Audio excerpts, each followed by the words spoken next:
ಕಿನ್ನಿಕೋಳಿಯಲ್ಲಿ ಕೆಲವು ದಿನಗಳ ಹಿಂದೆ ನಾಗರ ಹಾವಿಗೆ ಡೀಸೆಲ್ ಎರಚಿದ ವ್ಯಕ್ತಿ ಇದೀಗ ಮೈಯೂರಿ ಸಮಸ್ಯೆಯಿಂದ ಬಳಲ್ತಾ ಇದ್ದಾನೆ ಹಾಗೂ ಆಸ್ಪತ್ರೆಯಲ್ಲಿ ಚಿಕಿತ್ಸೆ ಪಡಿತಾ ಇದ್ದಾನೆ ಅಂತ ಹೇಳಲಾಗ್ತಾ ಇದೆ. ನಾಗರ ಹಾವಿಗೆ ಡೀಸೆಲ್ ಎರಚಿದ ಕಾರಣ ಈ ಸಮಸ್ಯೆ ಪ್ರಾರಂಭವಾಗಿದೆ ಅಂತ ಸ್ಥಳೀಯರ ಬಾಯಿಯಿಂದ ಕೇಳಿ ಬರ್ತಾ ಇದೆ.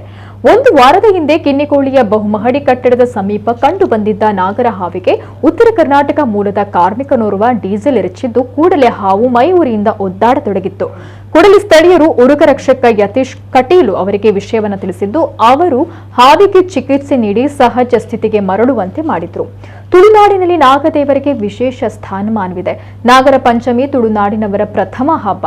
ನಾಗರ ಹಾವನ್ನ ತುಳುನಾಡಿನಲ್ಲಿ ಪೂಜ್ಯ ಭಾವದಿಂದ ಕಾಣಲಾಗತ್ತೆ. ಅದಕ್ಕೇನಾದ್ರೂ ತೊಂದರೆ ಉಂಟು ಮಾಡಿದ್ರೆ ಸಮಸ್ಯೆ ಕಟ್ಟಿಟ್ಟ ಬುತ್ತಿ ಅನ್ನೋದು ಈಗ ಗೊತ್ತಾಗಿದೆ. ಕಳೆದ ಒಂದು ವಾರದ ಹಿಂದೆ ಕಿನ್ನಿಕೋಳಿ ಸಮೀಪದ ಫ್ಲ್ಯಾಟ್ ಒಂದರಲ್ಲಿ ನಾಗರ ಹಾವನ್ನು ಉತ್ತರ ಕರ್ನಾಟಕದ ಒಬ್ಬ ವ್ಯಕ್ತಿ ಅದಕ್ಕೆ ಡೀಸೆಲ್ ಎರಚಿದ ಕೂಡಲೇ ಆ ನಾಗರ ಹಾವು ಉರಿಯಿಂದ ಒದ್ದಾಡತೊಡಗಿತು. ಅದನ್ನು ಕಂಡ ಸ್ಥಳೀಯರು ನನಗೆ ಕರೆ ಮಾಡಿದರು. ಕರೆ ಮಾಡಿದ ಕೂಡಲೇ ನಾನು ಆ ಕರೆಗೆ ಹೋದೆ. ಅಲ್ಲಿ ನಾಗರ ಹಾವು ಒದ್ದಾಡುತ್ತಿತ್ತು.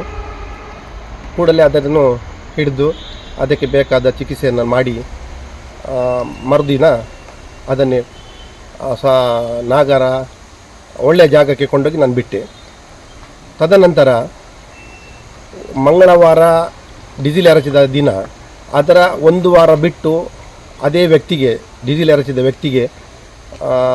ವ್ಯಕ್ತಿ ಎರಚಿದ ನಾಗರ ಹಾವು ಹೇಗೆ ಮಾಡಿತೋ ಹಾಗೆ ಅವನು ಕೂಡ ಅನುಭವಿಸಿದ.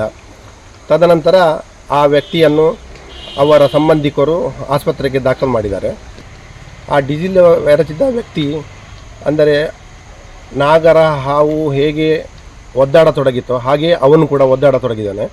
ಕೂಡಲೇ ಅವನ ಸಂಬಂಧಿಕರು ಅವನನ್ನು ಆಸ್ಪತ್ರೆಗೆ ದಾಖಲು ಮಾಡಿದ್ದಾರೆ. ಈಗ ನಾನು ಅದನ್ನು ಏನು ಹೇಳುವುದೆಂದರೆ ತುಳುನಾಡಿನ ಎಲ್ಲ ಜನರಿಗೆ ನನ್ನೊಂದು ಮಾಹಿತಿ ಏನೆಂದರೆ ನಾಗರ ಪಂಚಮಿ ನಮ್ಮ ನಾಡಿನ ಮೊದಲ ಹಬ್ಬ. ಆ ನಾಗರ ಹಾವಿಗೆ ನಾವು ತುಂಬ ಮಹತ್ವವನ್ನು ಕೊಟ್ಟು ನಾಗರ ಹಾವಿನಿಂದ ನಮಗೆ ತುಂಬ ಒಳ್ಳೆಯದು.